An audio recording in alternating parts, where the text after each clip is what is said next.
बच्चों, आज हम पढ़ेंगे चतुर्थ पाठा हरिण कागौ। एकस्मिन् वने एका हरिणः निवसति स्म। एक वन में एक हिरण निवास करता था। तस्य मित्र एका काका अपि तेन सह निवस्यत। उसका एक मित्र कौवा भी उसके साथ निवास करता था। एकदा एका शृंगाला हरिणम अपश्यत। एक दिन एक गीदड़ ने हिरण को देखा।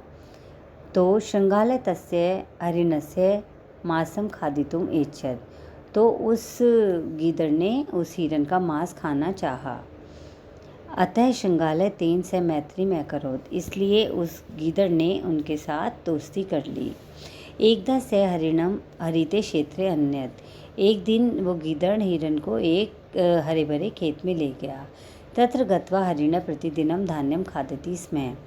वहाँ जो हिरण था वो प्रतिदिन धान खाता था। एवं क्षेत्रपति धान्य भक्षणे सति अति दुखिता आसीत्। इस धान खाए जाने की वजह से जो उस खेत का मालिक था वो बहुत दुखी रहता था। अतः एकस्मिन् दिने सह क्षेत्रे पाशम प्रसारितवान। इसलिए उसने एक दिन उस खेत में जाल फैला दिया। एतम हरिण तस्मिन् पाशे अपतत। इसलिए उस दिन वो हिरण उस जाल में फंस गया। सायं काका हिरणस्य अन्वेषणम आकरोत। शाम को कोई ने हिरण की खोज की। कालांतरम से पाशे पतितम हरिणम अपश्यत। कुछ समय बाद उसने जाल में गिरे हिरण को देखा। काका अवदत मित्र मृतवशम तिष्ठ। कि कोई ने कहा, दोस्त मरे हुए के समान रहो, जैसे कि तुम मर गए हो। क्षेत्रपति आगच्छति। खेत का मालिक आ रहा है।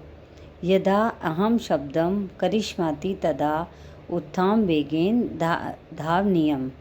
और जब वो जैसे ही मैं शब्द करूँगा तब उड़कर तुम तेजी से दौड़ना। तब हरिण मृत्य विलोक्य क्षेत्रपति प्रसन्नम अभवत। हिरण को मरा हुआ देखकर जो खेत का मालिक था वो खुश हो गया। सह पाशम अपाकुर्तम आभार्यत। उसने सोचा कि मेरे जाल ने अपना काम कर दिया है। हिरण को मरा हुआ देखकर वो बहुत खुश हुआ। तब चकितः काकः शब्दम आकरोत हरिण उत्थाम वेगेन अधावत। तब कोई ने आवाज़ निकाली और हिरण तेजी से भागा। चकित क्षेत्रपति तत्योपरि लघुनम अक्षिपत। तो खेत का मालिक उसको हैरानी से देखता रहा और उसने उस पर लाठी फेंककर मारी। तब हरिणा तुम निर्गिता परम लंगुण प्रच्छन्न श्रृंगालस्य शिरसि लग्यम।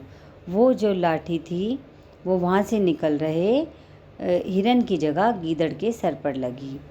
और त्रिवेण प्रहारणे श्रृंगाल तत्र मृत। और तेज प्रहार के कारण गीदड़ वहीं पर मर गया।